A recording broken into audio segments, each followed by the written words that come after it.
días, yo soy Cecilia Gijena y les voy a estar explicando algunos conceptos matemáticos que tienen que saber para biofísica, que si no lo saben no les van a salir los ejercicios de biofísica. Esta es una recopilación de cosas que encontré en los errores que tuvieron en los parciales y también de las consultas que me fueron haciendo en las distintas clases. Bueno, por empezar, separar en términos, muy importante. Si no separan bien en términos, no van a despejar bien. Se tienen que fijar dónde hay un signo más o un signo menos que no esté adentro de algún paréntesis. Los paréntesis los pasamos todos de largo. Entonces, quedaría este ejemplo así, esos dos términos. Y la idea es que cuando despejan, pasan primero lo que está en otro término que no es el de la incógnita. Entonces, primero van a pasar las sumas y las restas y segundo, después de eso, van a pasar las multiplicaciones o divisiones. Entonces ahí pasa primero el 3 y después pasa el 2. Tiene que ser en ese orden porque esa es la jerarquía de las operaciones. Este es un ejemplo de ejercicio de biofísica donde pueden necesitar saber esto. No es el único, va a haber muchos otros ejercicios donde también van a tener que separar en términos. Pero este es uno muy común que veo que puede pasar que lo despejen mal. Ahí lo separan en términos. Entonces primero pasa el término que no dice tiempo y después pasa lo que está multiplicando al tiempo. Ese es el orden. Pues quedaría así después de despejar. Otro tema, distributiva. Muchos chicos no saben distributiva y eso es un problema cuando tienen que despejar una ecuación que tiene la incógnita en dos partes, en dos paréntesis distintos. Eso tenemos que lograr juntar todas las x en un solo término. El paréntesis sería un impedimento para lograr eso. Entonces lo que hacemos es desglosarlo aplicando distributiva. La distributiva típicamente lo representa así con esas flechitas, sería a cada número o término que esté adentro del paréntesis, lo multiplican por el número que está afuera del paréntesis. Entonces hay como que repetirlo todas esas veces. Entonces quedaría así. Multipliqué de un lado al 3 por cada una de las cosas que estaban adentro del paréntesis, no por lo que no estuviera dentro del paréntesis, y del otro lado tenía que distribuir el 2, multipliqué a todo por 2. Finalmente quedaría así. Ahora recién puedo empezar a despejar la X. Un ejemplo en el que tienen que usar esto es calorimetría. En calorimetría la pregunta típica es ¿cuánto vale la temperatura final? Y cuando plantean las ecuaciones de calorimetría van a encontrar la temperatura final en varias partes. Entonces tienen que saber distribuir para poder despejar la temperatura final. Así serían las flechitas de la distributiva. Y finalmente quedaría así. Ahora sí pueden empezar a despejar eso. Siguiente, factoreo. Esto en realidad no lo planteo porque ustedes tengan que saber factorial, sino todo lo contrario, para pedirles que por favor no factoricen. Porque cuando factorizan, muchas veces lo hacen mal y ponen un factoreo que es incorrecto. Entonces mejor déjenlo sin factorizar. Ahora les voy a dar dos ejemplos de factoreos, cuál es la que serviría si la hicieran bien y cuál es la que es incorrecta. Por empezar, esta es la manera correcta de factorizar eso. Si ustedes tienen una diferencia, o sea, una recta, entre dos cosas que están al cuadrado, la manera correcta no es sacar el cuadrado afuera, sino poner una que suma y una que resta. Esa es la diferencia de cuadrados. Este es otro factoreo distinto a la diferencia de cuadrados, que es el conocido trinomio cuadrado perfecto o cuadrado del binomio. Está ahí el término del medio, que muchos se lo olvidan, y esa sería la interferencia para interpretar otra cosa como cuadrado. Bueno, un ejemplo en donde ha aparecido esto es la ecuación complementaria de cinemática. Yo vi que factorizaban así, y eso está mal, no se factoriza así. Déjenlo como estaba antes. Déjenlo así, hagan primero el cuadrado y después la resta. Esa es la manera correcta de hacer esta ecuación. No se puede sacar el cuadrado afuera. Bueno, distributiva de la potencia respecto de la multiplicación. Muchas veces tienen alguna potencia fuera de un paréntesis y varias cosas que están multiplicando, varios factores adentro del paréntesis. Entonces hay que hacerle esa potencia a todos. Todo lo que está adentro del paréntesis tiene que aplicarse esa potencia. En este caso es a la quinta, todo lo que diga dentro del paréntesis hay que hacerlo a la quinta. Entonces eso implica que con el 2 pueden hacer la cuenta, 2 a la quinta se puede hacer, x a la quinta no. Y un ejemplo es la radiación. En los ejercicios de radiación van a tener que aplicarle la potencia a la cuarta, a la unidad y al número, las dos cosas. La unidad piénsenla como si fuera una X, ¿no? Como si fuera una incógnita, una letrita que le tengo que enchufar la potencia, en este caso a la cuarta. Entonces, al distribuir así, las dos cosas quedan a la cuarta, la unidad y la temperatura. Más difícil que esto, puede pasar que un ejercicio les dé una proporción, que en vez de decirle ¿cuánto vale la temperatura? Le digo, bueno, tal temperatura es el doble de la otra. Entonces, ¿cómo interpretan eso? Si ustedes van a poner 2t, 2 por t, entonces el 2 también está a la cuarta. Cuidado con eso. Muchos se tragan ese cuarta y ahí les termina quedando otro resultado. Siguiente, dividir por una fracción. Esto es algo que aparece mucho en los parciales. Tienen que dividir por algún tipo de proporción, yo les voy a mostrar. Primero se los muestro con números y después con letras. A ver, ¿cómo se divide por 2/3? Muy fácil, se multiplica por 3/2. La fracción que está dividiendo hay que dar la vuelta. Entonces me queda el 3 arriba y el 2 abajo, invertido. Lo que dividía ahora multiplica, lo que multiplicaba ahora dividía. Entonces se multiplican entre sí los dos numeradores, que ahora serían el 6 y el 3. En cambio el 2 pasó a ser denominador porque me quedó abajo. Y el 2 está solito. Bueno, para ilustrar un poco mejor este concepto, se me ocurrió dibujar pizzas. Entonces, a ver, si yo quiero dividir 2 dividido 1/2, acá tenemos 2 pizzas y allá tenemos media pizza. Esto lo podríamos pensar como, ¿cuántas veces entra 1/2 en 2? Y ahora contamos, son 4 veces. Entonces el resultado de 2 dividido 1/2 es 4. Según lo que vimos antes, el 1/2 que divido lo tendría que dar vuelta, me queda 2 sobre 1 en vez de 1 sobre 2. Y entonces 2 por 2 sobre 1 me queda 4. Bueno, una aplicación de esto en física es, por ejemplo, resistencias eléctricas. Va a aparecer muchos otros temas, pero bueno, menciono uno de los tantos. Un ejercicio puede decir que un largo es el doble de otro largo, o que un largo es la mitad de otro largo. Entonces acá me queda en el denominador una incógnita que está dividido por 2.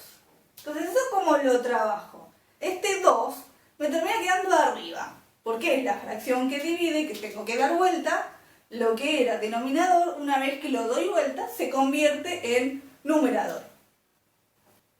Siguiente, denominador común. Seguimos con las fracciones. Gran problema las fracciones. Cuando hacen lío con las fracciones pueden tener inconvenientes con muchos temas de física. Bueno, ¿cómo se hace un denominador común? Bueno, todos me dicen este por este sobre este. Lo repiten así como un versito. Quiero andar un poco en por qué es así, no solamente la reglita que a veces se le acuerdan y a veces no. ¿Por qué es eso? Acá les muestro una equivalencia entre dos fracciones. ¿Qué quiere decir 1/2? Quiere decir que de un total de 1 yo tengo la mitad. ¿Qué quiere decir 3/6? Quiere decir que de un total de 6 yo tengo 3. Sigue siendo la mitad. Cuando el numerador es la mitad que el denominador, la fracción, tenga los números que tenga, significa lo mismo que 1/2. Entonces, cuando yo digo más 1/2, lo puedo reemplazar por más 3/6, porque quiere decir lo mismo. Por eso ahí arriba, en donde iba el 1 que viene de 1/2, ponemos 3. Entonces ese segundo término que está ahí arriba del denominador común va a ser 3. porque es una manera de abreviar que le sumo 3 sextos. Entonces el 1 queda igual porque estoy en denominador 6. El otro 1 que estaba arriba de 2 ahora se convierte en 3. Así que esto que figura acá, así resumido, es lo mismo que decir 1 sexto más 3 sextos. Un ejemplo de esto es capacitores. Como les decía, en biofísica les gusta mucho tomar proporciones y puede haber una proporción entre dos capacidades. Y cuando hacen la fórmula de la equivalente en serie, uno de los modelos de ejercicios que hay, dos capacitores en serie, uno de los pasos que van a tener que hacer es sumar las inversas. Entonces esta proporción que les dan como dato en el ejercicio les aparece en el denominador. Entonces tienen que ver cómo hacen un denominador común entre esos dos denominadores que les quedaron. Y quedaría así. Por ahí lo entienden con números, pero ya cuando les pongo letras se pierden. A ver, analicemos un poco la cosa. Ahí donde decía 1 sobre C, C podría ser cualquier número, no sé cuánto vale, podría ser una X. Piensen lo que C vale un número que no sé cuánto es. Ahora, ¿cómo paso ese número para convertirlo en un denominador común entre otro número que tampoco sé cuánto es, pero sé que es el doble de ese? Entonces, lo que se hace es multiplicar por 2, arriba y abajo, numerador y denominador. 1 sobre C es lo mismo que 2 sobre 2C. Por eso les hablaba antes de la equivalencia de fracciones. A ver, pero iremos un poquito. Cuando tenían acá, yo en el 1 medio hice 1 por 3, 3, 2 por 3, 6. Numerador multiplico por 3, denominador multiplico por 3. Acá, lo mismo. 1 multiplico por 2, C multiplico por 2. Y así se resume en la rayita larga que ustedes están acostumbrados a ver. No sé si es tan didáctico explicarlo así, pero bueno, me enseñan así en la escuela. Y así les queda el denominador común con las letras. Bueno, siguiente. Pendiente de una recta. En biofísica toman muchos gráficos, así que tienen que saber interpretar un gráfico. Pueden pensar a ver si algo es muy empinado, es mucha pendiente, si algo es muy achatado, es poca pendiente. ¿Y cómo calculo cuánto vale la pendiente? El número que representa a esa pendiente. Para medir si es un número grande, es muy empinado, si es un número bajo, es muy achatado. Entonces lo que hacemos es una proporción entre los lados de ese triángulo. La base y la altura. ¿Cómo se mide la altura? Hay que restar dos valores de y. ¿Cómo se mide la base? Hay que restar dos valores de x. Una vez que tenemos las dos cosas, hay que dividir.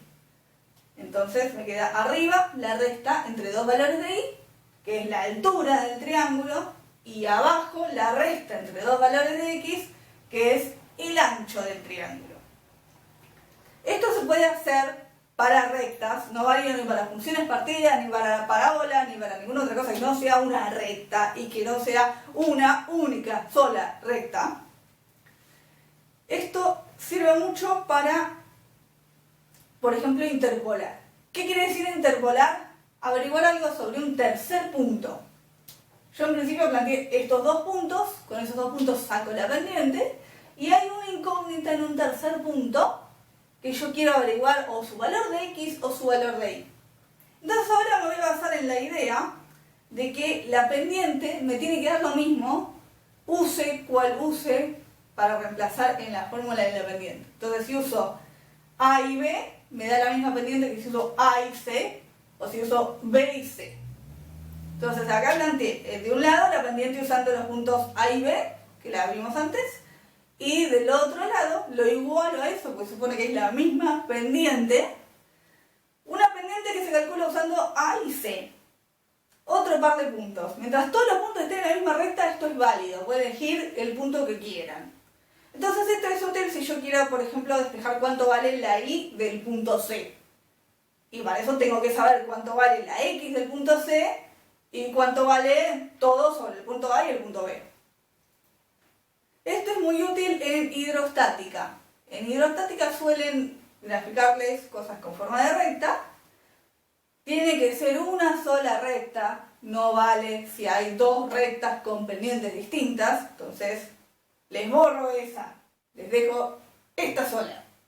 Entonces esto de interpolar puede servir para 3 puntos que estén en esta recta. No puedo incorporar a esa misma fórmula que estaba en la otra recta, la que borré. Tiene que ser en la misma. Entonces, si ustedes tienen, por ejemplo, 2 valores de profundidad, 2 valores de presión, y tienen un valor de presión que no saben la profundidad, eso lo pueden dejar como incógnita en esta fórmula. Siguiente, geometría. Van a tener que calcular algunas superficies. Existen listas sábanas de fórmulas de superficies de todas clases. Con que sepan estas 3, más o menos la van a pilotear. La del triángulo, muy conocida, base por altura sobre 2. ¿Por qué se divide por 2? Porque se supone que en todo rectángulo entran 2 triángulos iguales. ¿Y qué dice la del rectángulo?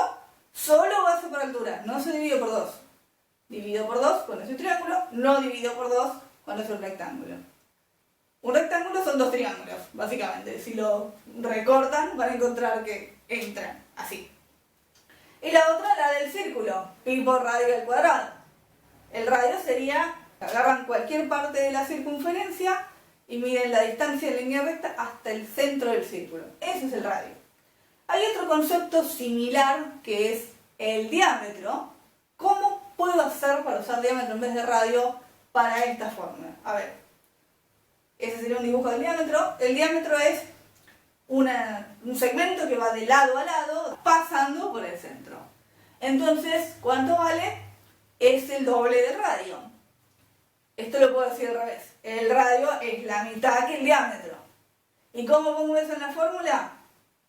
Fíjense, en la fórmula decía que estaba al cuadrado del radio. Y si yo hago al cuadrado algo que es el doble del radio, me da el cuádruple el resultado. Diámetro al cuadrado es el cuádruple de radio al cuadrado. No el doble, el cuádruple. Esto tiene que ver con lo que vimos antes de distribuir una potencia. Entonces, tengo que dividir por 4. Yo quería poner la fórmula radio al cuadrado y usé diámetro al cuadrado, divido por 4 para que me dé radio al cuadrado. Diámetro al cuadrado sobre 4 es igual a radio al cuadrado. Así se usa esa fórmula. Siguiente, otra cosa de geometría son los volúmenes. En principio hay 2 volúmenes muy comunes que van a tener que trabajar en ejercicios de varios temas. Uno es el del cilindro y otro es el del prisma.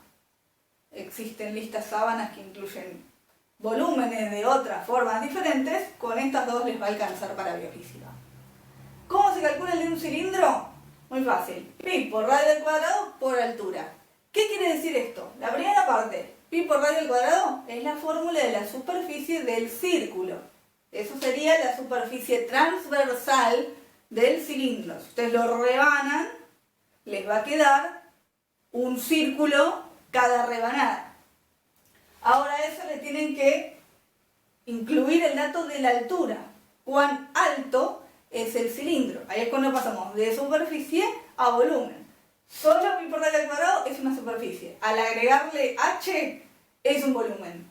Lo pueden imaginar como muchos pisos en muchas rebanadas, una arriba de la otra. Y entonces, si la altura vale 4, bueno, son 4 rebanadas. Con el mismo espesor las 4. Entonces, esto es una manera de sumar todas las rebanadas, a ver de abajo para arriba, cuánto les queda. Y la del prisma, algo parecido, pero la superficie de la base viene a ser un rectángulo. Entonces, es A por B, sería la superficie del rectángulo, y otra vez por altura.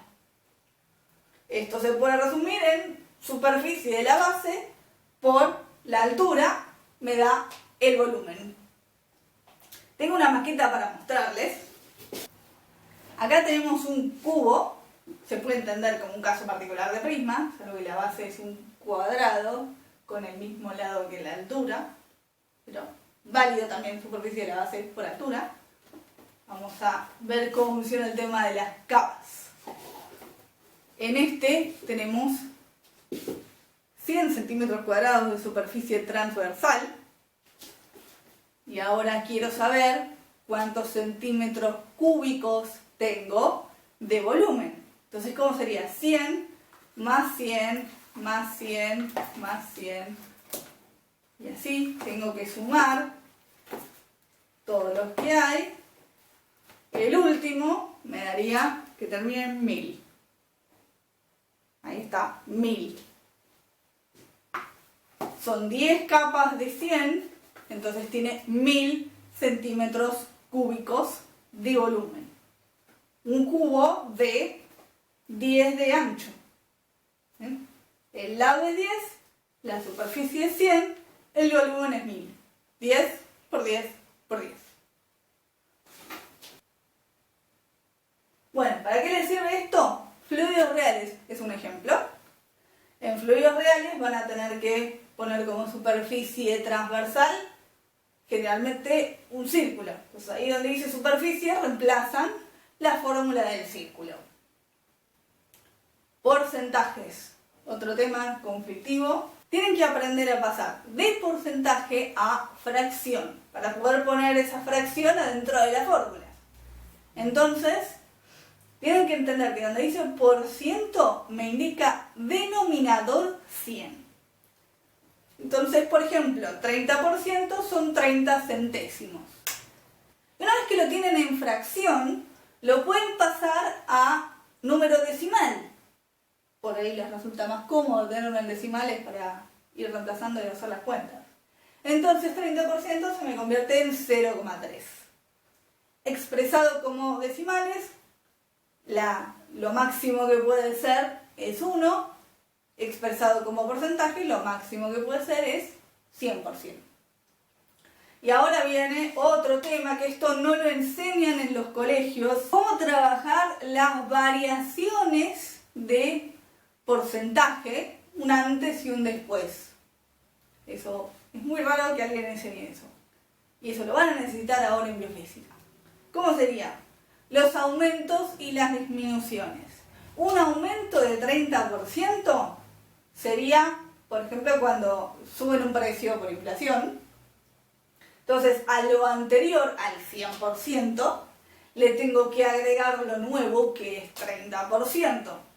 Me queda un total de 130%, que en números decimales se puede expresar como 1,3, porque son 130 centésimos.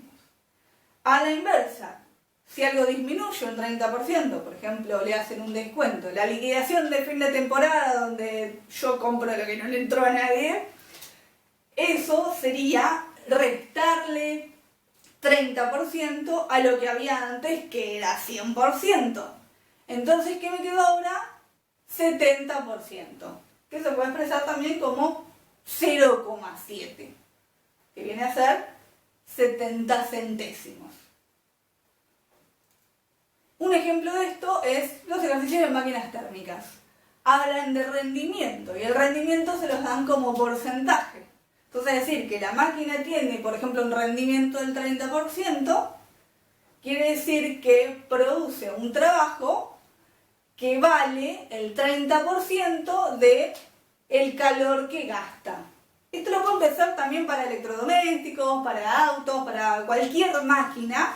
Gasta una fuente de energía y produce un beneficio. Entonces, esto sería una proporción entre el costo y el beneficio.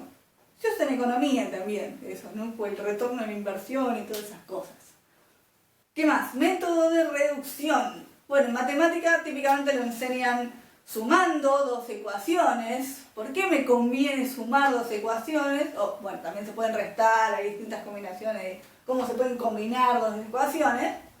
En este ejemplo yo decidí sumarlas, dentro de las opciones que había, porque así puedo cancelar, fíjense cómo era antes, dice más 3x y el otro dice menos 3x. Al sumarlo yo lo cancelo al 3x. Entonces me saqué x de encima y me voy a dedicar a despejar y.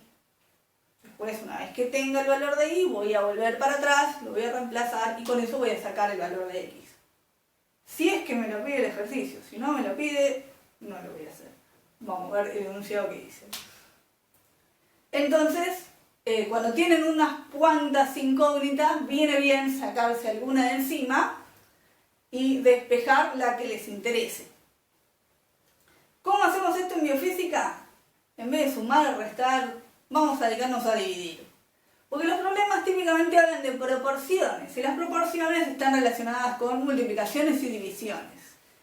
Entonces, lo que yo hago siempre es dividir dos ecuaciones.